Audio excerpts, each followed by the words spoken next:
A Hey Jmix everybody, exclusive. Jmix here, and I want to give a shout out to all the forums. This one's for everybody. It's about spreading information. One love, the Machiavelli board, Tupac Nation, Tupac Forum, Bomb First, WCC, and all the rest out there. I'm gonna jump right into it.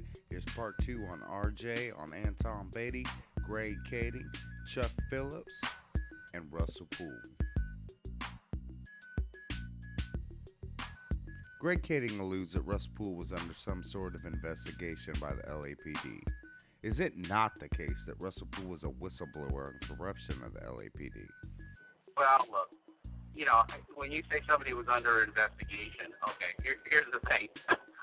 Everybody's under investigation. When you're a police officer, everybody's under investigation for everything. Okay? When you go out on the street as a police officer and you're beating down, the path, my dad used to talk to me all the time about it, up at Oakland PD, they have to wear videotape recorders on their body because they're always being accused of doing something, brutality or saying the wrong thing or doing the wrong thing, and there's this whole accountability new level that cops have to deal with, and that's a reality of the daily life of a cop now.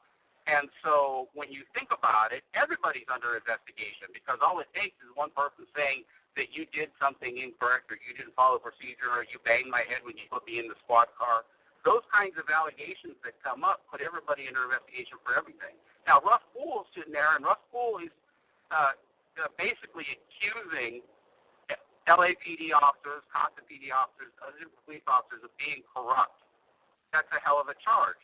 So the LAPD, while it's investigating its officers that he's making the accusations of, they're also going to investigate the person making the claims. That just makes sense. That's what you do. You verify, you go back, you say, okay, well, this guy solved, a gazillion, murder cases closed or helped assist on 500 others.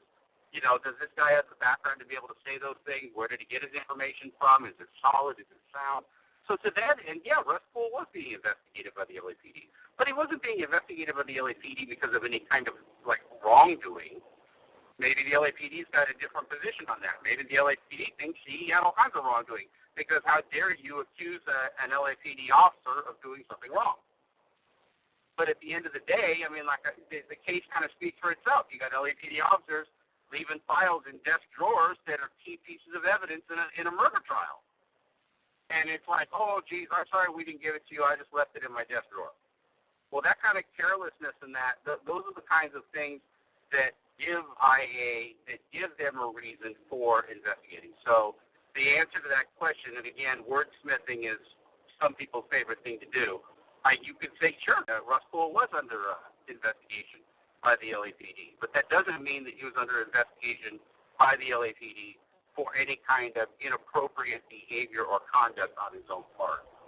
Okay, I have a question about this Michael Moore mugshot. If Michael Moore is interviewed by the police as a witness to a murder, do they take a mugshot of a witness when they question you for a murder investigation? Well, generally, no. They call you up and they say, we'd like to talk to you. They didn't take a mugshot of Suge Knight when he showed up with his attorneys to get interviewed on the murder of Tupac at the time. Did they take a mugshot of Frank Alexander when he was interviewed? Ultimately, the answer to that question is no. Now, does a mugshot, make you a bad person? Does it mean you were interviewed by cops? Well, if Greg Kading, again, wants to come out and wants to take and show us an interview with Michael Moore, or a transcript of an interview that was done with Michael Moore, where he says, yeah, everything I said in that Tupac assassination movie, that's all garbage, and I really didn't mean got him. I only said it like 5 different times in the interview, so I must not have been right all 5 times. I really said they shot him, or that's really what I heard. Gee, okay, put it out there. Show me the transcript. Validate it. Make sure that what you're saying is right, other than having the person himself telling us that he didn't say that. And then, gee, he joined the, 12 other people that have recanted and said, including Davis, that go, oh, well, I really didn't mean it. What I really said was this. Please. No, let's be completely real here. Okay, so you put up a trailer for the assassination movies. Are you putting them out just to make a buck, RJ? Yeah, well, not just to make a buck. I mean, it'd be good if I did. But, ultimately, no. Part of the reason that the movies are getting out there, and the one thing that the assassination movies does that nobody else has done with the documentary about Tupac is that we've actually put a sequel out to it. We're going to put another sequel out to it. The reason we're putting the document out there is because we do have new facts, we do have new clarifications, we do have new information and expansions on things that were said that were actually not included in the original movies because of Frank and because of his safety concerns and because of his, he didn't have any fear, but certainly his wife did, and certainly those that were around him, his daughter and his granddaughter and everybody else, I mean, they were equally concerned about, if his safety. He may not have been, but everybody else was. At this point, he's dead. There's nothing more that can be done to him to hurt him. Let's talk about Anton Batey. What did you think of Anton Batey's interview with Frank Alexander? People like Anton Batey can play illegally recorded phone conversations and can sit there and say, oh, it was an interview I did with him. You didn't do the fucking interview, Anton. Okay, that's the bottom line. You know you didn't do the interview. You know you recorded it without his permission because he called me right after that conversation was over, and he told me about the phone call. He told me what you guys talked about, and you know you didn't have the right to record that. If you did, let's hear the acknowledgement from Frank where you tell him he's being recorded, and he says, okay. Let's hear that, too, while you're at it. See, that's the problem. This whole thing is so one-sided. It's like, oh, R.J. Bond says this.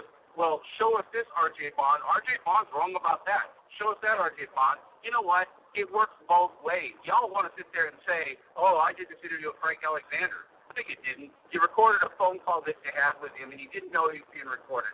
Now he's dead, and there's nothing he can do in his own defense. So the day after the guy dies, and you wait for the body to get cold, you put an interview out that's heavily edited, not an interview, a phone call that was heavily edited. Bullshit. Where is, and I'm calling bullshit, where is Frank's approval of that? Where did you tell Frank, are you ready? I'm going to record the interview now, okay? Bottom line, Frank had no idea he was being taped. Yeah, but with the info that's coming out in the movie, though, RJ, you say Frank's gone and it can't hurt him. But what about his family? Can it hurt them? Now, there were parts in the interviews that were done, and it wasn't about an accusation that Frank made. Frank made many, many statements in many, many parts of his interview. He made a lot of allegations about a lot of things, and not a lot of it had to do with Suge or Reggie. I mean, there were things that were attributed to what other bodyguards said. There were things that he said that Michael Moore said. I'll give you one good example. He said that another security guard told him that Tupac said, I'm a dead man walking. Do you have that on tape? Can you prove it? Well, in the re-release version of the movie, I've actually edited in the exact conversation with the bodyguard that told him that, and his confronting the bodyguard about telling him that, and so everybody can see that who said it, why they said it, and Frank doesn't have to worry about that bodyguard being pissed off at him anymore like he used to, because he still worked with a lot of those guys. So there's really no more that he has to worry about things, so I put that in there. Again, it goes back to this. Jesse, I'm beating this like a dead horse. But here's the bottom line. Frank Alexander says, someone told me that Tupac was a dead man walking. Okay, great. That's a statement. Now, somebody could call bullshit on that and say, well, nobody ever told you that, Frank. That's just what you're saying. I agree. So you know what I do? I give you the person that said it, and I give you Frank confronting him about what he said and the clarification that this person actually told Frank that. That is fucking documentation. That is going back to your source and having your source and you're hearing it from the horse's mouth. So that way you don't have to take Frank's word for it anymore. See, Jesse, I'm a documentarian. The word in the middle of that is document. That means you document things. If I say that Suge was ripping Tupac off the line, You better be damn sure that I've got bankruptcy paperwork all day long that shows it. If I want to say that Suge and Reggie had financial dealings and financial tie-ups with each other, I'm going to show you the bankruptcy adversarial proceeding against Reggie Wright, where Suge Knight, right before he filed bankruptcy, transferred over a $3 million interest in his property to Reggie Wright. If I'm going to tell you that Amaru settled for 33 cents or 30 cents or 40 cents on the dollar in their settlement with Death Row, and that they're not getting as much money as they probably could have or should have gotten for the work that Tupac did, I'm going to show you the document. I'm going to take it back to what it is, unredacted, unedited. And that's what we've done with these re-releases of these movies. We've gone in and I've said, you know what, I don't have to worry about Frank maintaining a positive relationship with this guard or that guard or anybody else.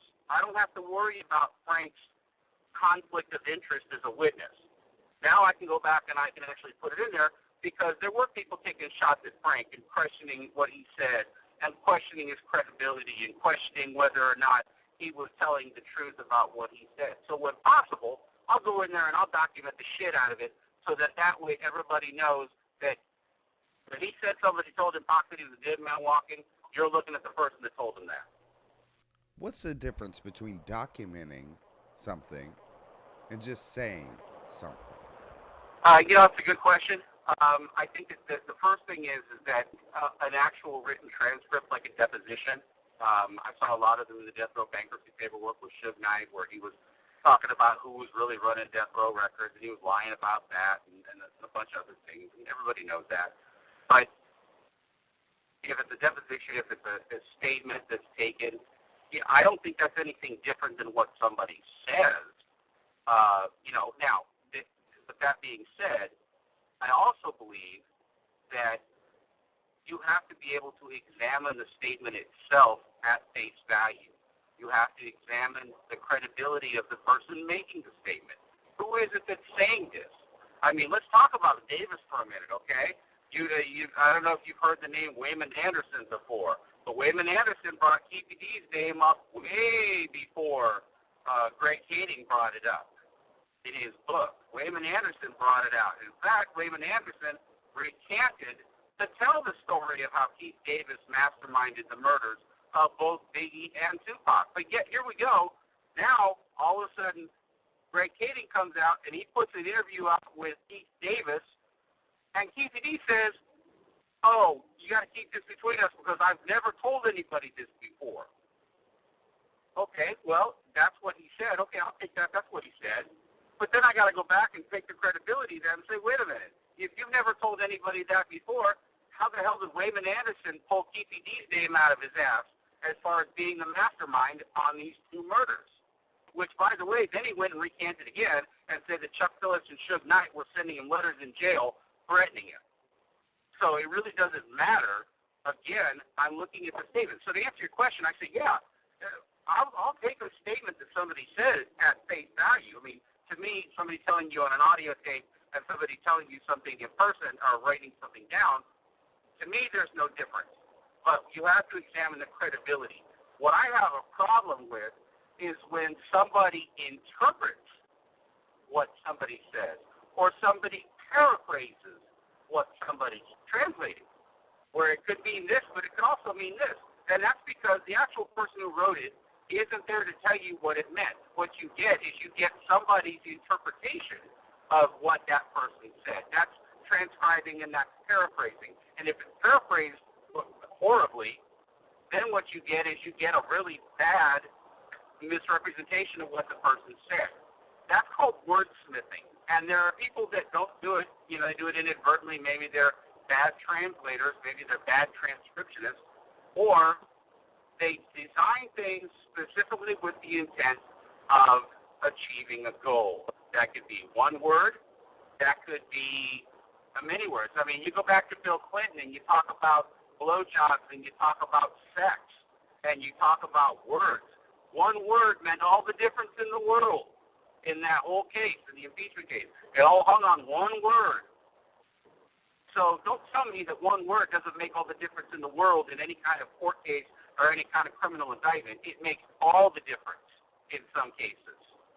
So give me the raw documents. I don't really give a damn about what Chuck Phillips or Greg Kading or me or Kathy Scott or anybody says, show me the documents. Let me make the damn decision for myself. I don't want to hear your interpretation of it. I don't want to hear your bad karaoke of what you think it is, because you're wrong. And in fact, I know for a fact that Greg Kading and Kathy Scott and Chuck Phillips and all these people are completely wrong about one entire part of this whole story.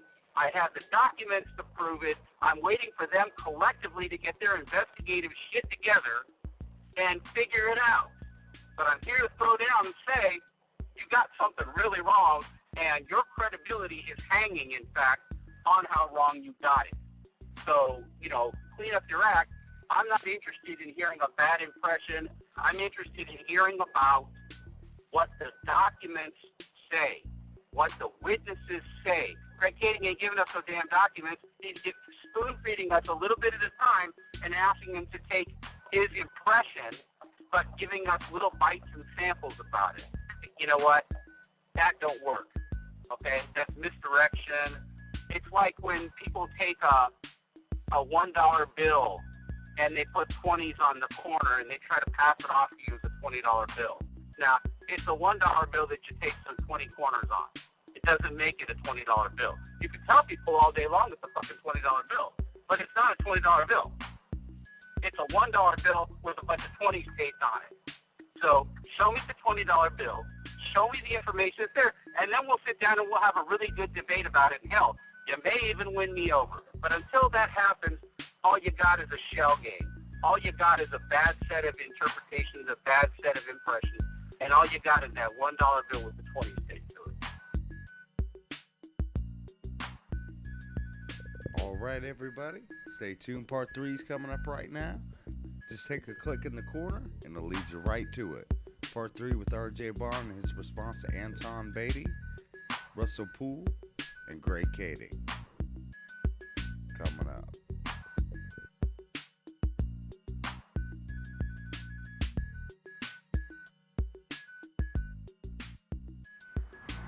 A Jmix exclusive. What up, shut up?